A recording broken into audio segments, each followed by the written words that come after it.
మోడీ ప్రభుత్వం పాకిస్తాన్కి బుద్ధి చెప్పడంలో విఫలమైందని రాష్ట్ర ముఖ్యమంత్రి రేవంత్ రెడ్డి విమర్శించినట్టు వార్తలు వచ్చినాయి.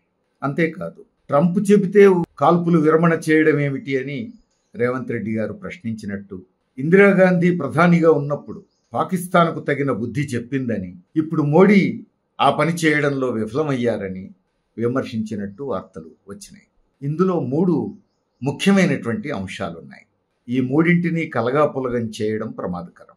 మొదటి అంశం ట్రంప్ జోక్యం. ట్రంప్ జోక్యాన్ని ప్రశ్నించడం కరెక్ట్. ట్రంప్ జోక్యం చేసుకోవడం ఏమిటి? ట్రంప్ చెబితే కాల్పుల విరమణ చేయడం ఏమిటి?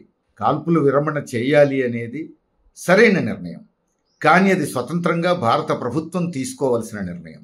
ట్రంప్ బరితెగించి నేను చెబితేనే కాల్పుల విరమణకు అంగీకరించారు అని అన్న తర్వాత కూడా అది వాస్తవం కాదు, అట్లా క్లెయిమ్ చేసుకోవడం తప్పు, ట్రంప్ జోక్యాన్ని భారతదేశం అంగీకరించదు అని బహిరంగంగా మోడీ చెప్పలేదు ఇంతవరకు.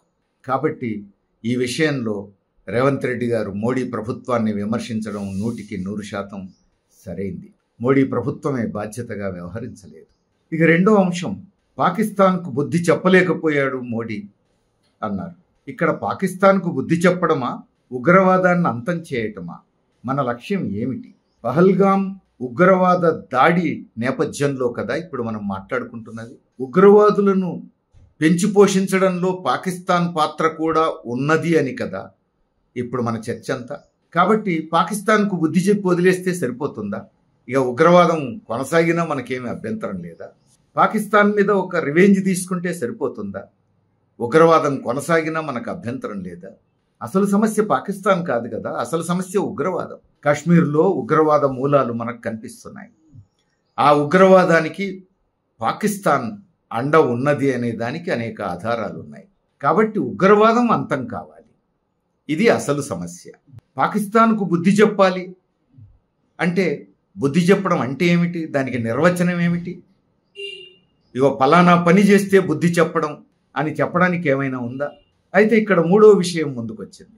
ఇందిరాగాంధీ ప్రధానిగా ఉన్నప్పుడు పాకిస్తాన్కు బుద్ధి చెప్పారు అని. పాకిస్తాన్కు బుద్ధి చెప్పడం అంటే యుద్ధం చేయడమా? ఎందుకంటే ఇందిరాగాంధీ ఉన్నప్పుడు యుద్ధం చేశారు, యుద్ధంలో పాకిస్తాన్ ఓడిపోయింది. కాబట్టి యుద్ధం చేయడమా? యుద్ధం చేయడమే అయితే మరొకసారి మోడీ ప్రభుత్వం కూడా యుద్ధం చేసి పాకిస్తాన్ ఓడిపోయి భారతదేశం గెలిస్తే అప్పుడు మనం కాలర్ ఎగరేయొచ్చా, సంతోషించవచ్చా? ఉగ్రవాదం మాత్రం కొనసాగుతూ ఉంటుంది కదా. ఇందిరాగాంధీ కాలంలో యుద్ధం చేశారు, పాకిస్తాన్ ఓడిపోయింది. మరి అదే బుద్ధి చెప్పడం అయితే మరి ఉగ్రవాదం ఇంకా పెరిగింది తప్ప తగ్గలేదు కదా. కాబట్టి దీన్ని రాజకీయం చేయడం అనేది సరైంది కాదు. రాజకీయం చేయడానికి, మరో పార్టీ మీద పైచేయి సాధించడానికి మరో దేశాన్ని లక్ష్యం చేసుకోవడం కూడా సరైంది కాదు. ఇప్పటికే మోడీ ప్రభుత్వం కాల్పుల విరమణలో సరైన నిర్ణయం తీసుకున్నప్పటికీ మోడీ పరివారం, మోడీ భక్తులు మాత్రం అయితే పాకిస్తాన్ మీద జాతీయ దురభిమానంతో ఎగదోయటం, లేదా ముస్లిం మైనారిటీల మీద ఒక మతాన్ని లక్ష్యం చేసుకొని ఎగదోసేటువంటి ప్రయత్నం, ఈ రెండూ తప్పని కదా అందరూ చెప్తున్నది. ఇంత బాధ్యతారహితంగా భావోద్వేగాలను రెచ్చగొడుతుంటే, తన వందిమాగదులే ఈ పని చేస్తుంటే, తన భక్తులే ఈ పని చేస్తుంటే, మోడీ దేశ ప్రజలను ఉద్దేశించి ప్రసంగించినటువంటి ప్రసంగంలో కూడా ఇలాంటి భావోద్వేగాలను ఉసిగొలిపే పద్ధతుల్లో సోషల్ మీడియాలో వ్యవహరించవద్దు, మీడియాలో కూడా ఇలాంటి ప్రయత్నాలు చేయడం సరైంది కాదు అని ఒక్క మాట చెప్పలేదు. చెప్పి ఉండాల్సింది అంటే కరెక్ట్, చెప్పలేదు, ప్రధాని చెప్పలేదు.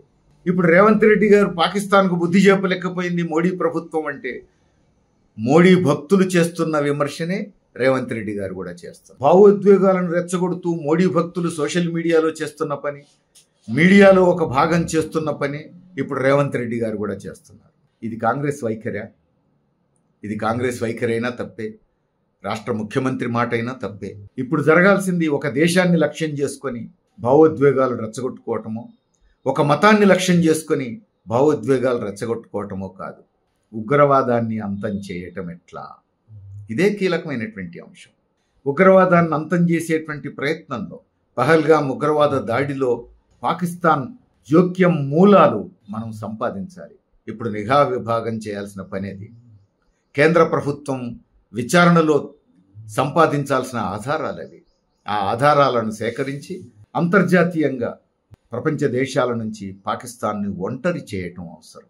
అంతేకాదు IMF నుంచి, ప్రపంచ బ్యాంకు నుంచి, ఇతర ఆర్థిక సంస్థల నుంచి ఆర్థిక సహాయం పాకిస్తాన్కు అందకుండా చేయటం అవసరం. అట్లనే దౌత్య ప్రయత్నాలు, ఆర్థికంగా పాకిస్తాన్ను సాధ్యమైనంత మేరకు దిగ్బంధనం చేసే ప్రయత్నం, పాకిస్తాన్తో మనకున్న ఆర్థిక లావాదేవీల్లో కూడా పాకిస్తాన్ని నిలదీసేందుకు ఉపయోగించుకోవటం, ఇలాంటి అనేక ప్రయత్నాలు చేయాల్సిన అవసరం ఉంది. ఈ సమయంలో భారత ప్రభుత్వం ఈ పని చేస్తున్నదా లేదా అనేది ప్రశ్న. ఏ మేరకు వచ్చింది ఈ కృషి అనేది ప్రశ్న.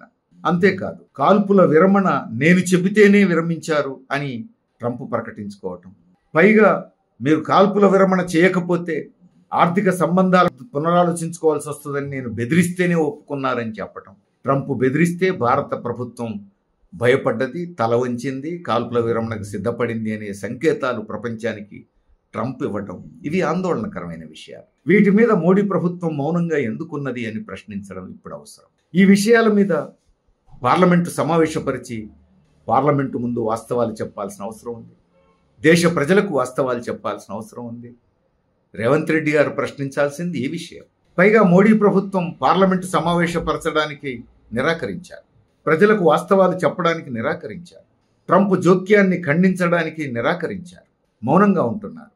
పైగా ప్రతిపక్షాలను సహాయం కూడా కోరి అన్ని పార్టీల ఎంపీలతో బృందాలు వేసి అనేక దేశాలకు ప్రతినిధులను పంపి వాస్తవాలు వివిధ దేశాలకు చెప్పే ప్రయత్నం ప్రారంభించారు. మంచిదే, వివిధ దేశాలకు వాస్తవాలు చెప్పాలి, పాకిస్తాన్ని ఎండగట్టాలి. నీ భారతదేశ ప్రజానీకానికి వాస్తవాలు చెప్పకుండా ప్రపంచంలో వివిధ దేశాల పాలకులకు చెప్తానడంలో అర్థమే ఉంది. ఈ దేశంలో ఎన్నికైన ప్రజాప్రతినిధులు, చట్టసభలో ఉన్నటువంటి ప్రజాప్రతినిధులకు, పార్లమెంటుకు నువ్వు వాస్తవాలు చెప్పకుండా ప్రపంచంలో దేశాల పాలకులకు చెప్తాననడంలో అర్థమే ఉంది. ఈ విషయం రేవంత్ రెడ్డి గారు ప్రశ్నించాల్సింది. కానీ ప్రశ్నించవలసిన విషయాలను వదిలేసి మోడీ సమర్థకులు, మోడీ చుట్టూ భజన చేసేటువంటి మోడీ భక్తులు ఏ ప్రశ్నలు సంధిస్తున్నారో అవే ప్రశ్నలు రాష్ట్ర ముఖ్యమంత్రి సంధించటం సరైంది కాదు. ఇది సమస్య పరిష్కారానికి తోడ్పడదు, దేశ భద్రతకు తోడ్పడదు, బీజేపీ తప్పుడు విధానాలను ఎండగట్టడానికి తోడ్పడదు, మోడీ మొండి వైఖరిని ప్రశ్నించడానికి తోడ్పడదు. అందుకని రాష్ట్ర ముఖ్యమంత్రి కూడా మోడీని నిలదీయటంలో సరైనటువంటి దారిలో నిలదీయటం అవసరం.